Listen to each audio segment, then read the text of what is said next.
Lisa. My two photos today are our best bird pictures. My husband and I had sort of a little contest going.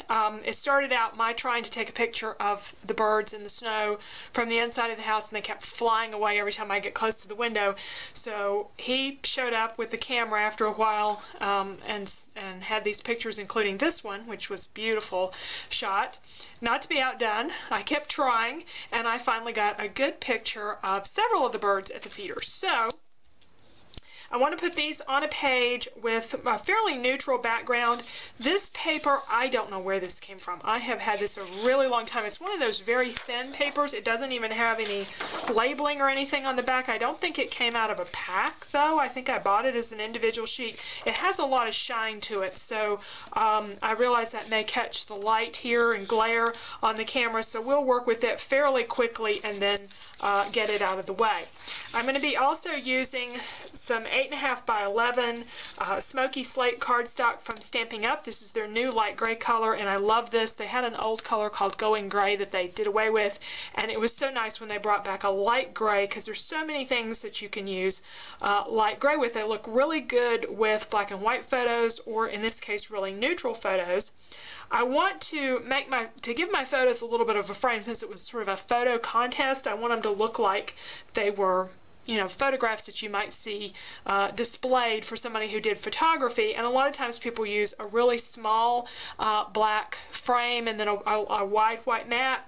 And since I printed these on they're 3 by 5s, and I printed them on 4 by 6, I have that big white mat already. So I went ahead and cut a frame that's just 1/8 of an inch wide that I'm going to glue around the edges. So it's going to be fun, I'm sure, to get that glued in place very carefully, but it'll give me that kind of look.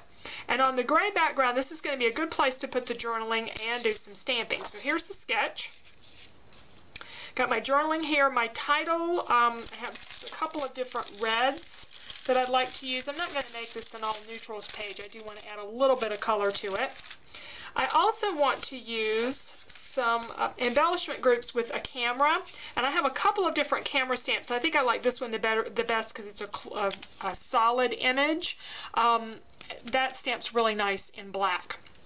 And I'll probably do some kind of tag or something to have that rest on, and maybe some other papers and stuff. I don't know. I haven't decided for sure right there. But I do know that I want to put some snowflakes on this. So I have this old set of stamps from Stampin' Up. I've been meaning to sell this on eBay, and I forget every year at Christmas. So since I still have it, I can put it to use. So I'm going to be doing some stamping on the different layers here. If you don't have snowflake stamps, something else that's really good to stamp with, the thing I actually got out first to do this was some doily stamps. And these happen to be Studio Calico, but everybody's got doily stamps these days. So those work really well for snowflakes also. Now, one of the first things that I need to do, though, is get my, actually I need to leave these. I need to get my journaling in place. In my 2-page Terrific class, I show how to print your journaling on your background paper. If you've got, you know, a 12 by 12, but you don't have a printer that prints 12 by 12, we look at that. We also look at doing it tightly around a photo, so that you've got your photo and maybe you want your journaling to go part of it up here and part of it down here. So we do a little more complicated one. I'm going to do a really simple one today. All I want to do with my journaling is to have it print down in here. So I'm going to have some room for my title, and then I'm going to have my journaling down here. My paper is 8.5 by 11. That's going to just rest on top of that 12 by 12. So I really won't have to do very much in Microsoft Word other than tell it that I want it to be landscape print, so that it'll go this direction, and where I want the print to appear. And there's a couple of different ways of doing this. I do it usually by setting the margins. So what I need here is just some scrap paper. So I just draw out kind of what I want, so it'll be obvious to me when I'm on the computer what I'm doing here. I want my journaling to come down. I need to leave some room for my title, so I want it to start at about 6 inches down. So I'm going to have a top margin of 6 inches. And then I want it to come over probably, let's see, I have to have room for that camera thing here. So I probably want my journaling to start about 3 inches over. So 3-inch left margin. And then on the right hand side, it's going to have to be, I'm going to have to leave, well, I can go another 3 inches.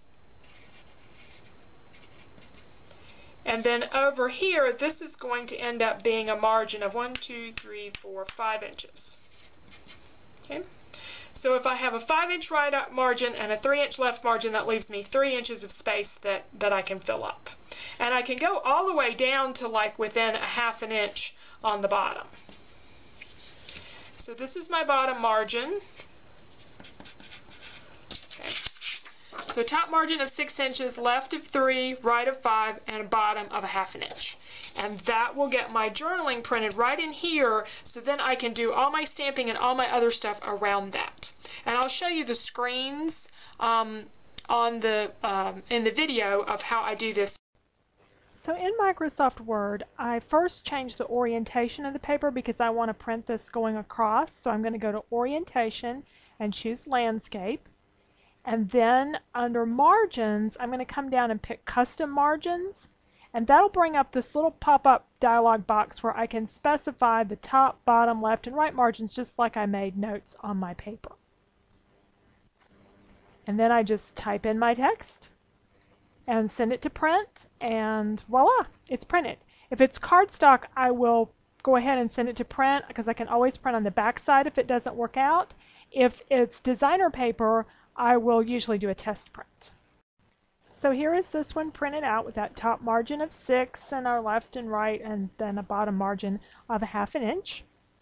It's ready to put some other elements on, or at least kind of see where things are going to go here. I have a stamp set that I want to stamp some snowflakes over there or on the background.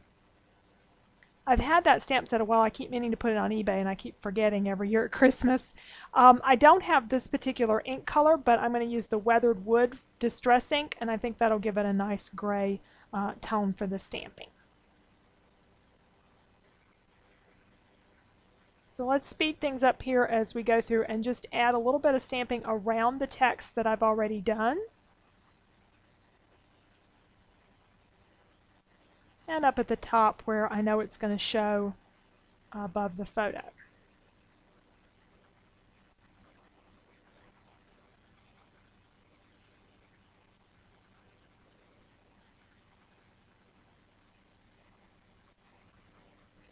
Okay, now I have plenty of room there for my photos, and it's time to put those little frames on. I'm using the Zig marker here in the video. What I found, first of all, my photo was a little bit larger than my cutout.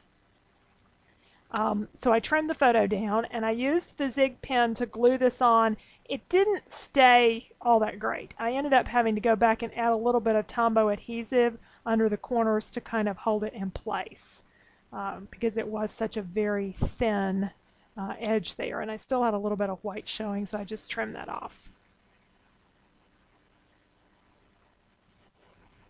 Now I have this bird cage that I got from Hobby Lobby in the craft department, back where they have some wood elements that you can put on walls or what, I don't know, whatever they're for. But they have some of these and they're really inexpensive. They are, though, the same color, like the wood veneers that we get in the scrapbooking, and that's just not what I need here. So I'm using some white craft paint, and I've got a paper towel really close by to mop up extra. There's some etching on this, and I want that etching to show through. So I don't want to completely obscure it with the white paint. I just want to tone it down a little bit so it's not the beige color.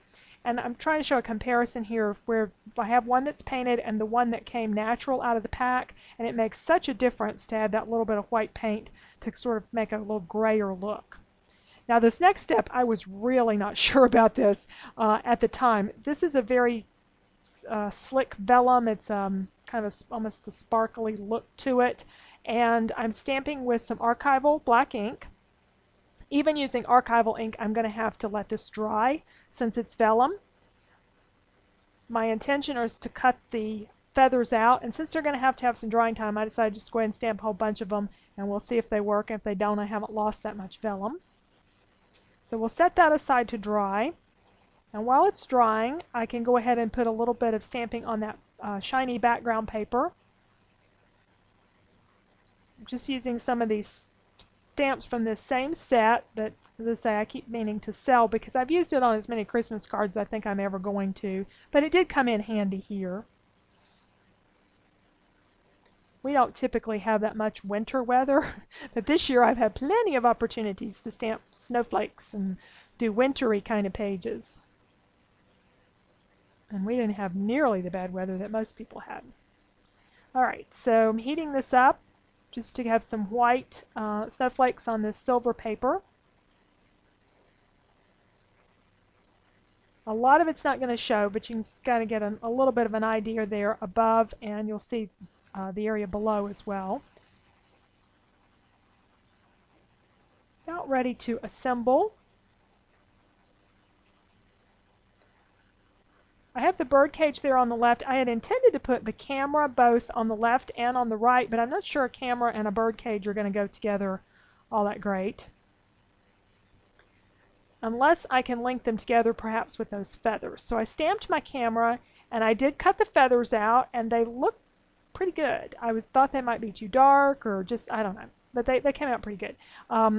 The shiny part of that vellum is showing through, so it makes a nice appearance. I have some feathered rub-ons in my normally in my mixed media stuff, but I couldn't find them, so I had to use the stamp. I don't know where they've gotten off to. I used them for or I got them out for a project, didn't use them, and apparently didn't put them back where they were supposed to go.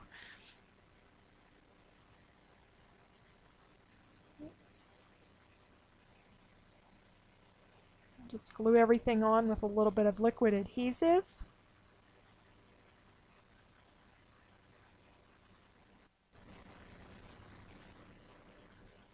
I really wanted to do an odd number of feathers, but I don't think I ever got it to work out. I think we ended up with an even number, and it still came out okay.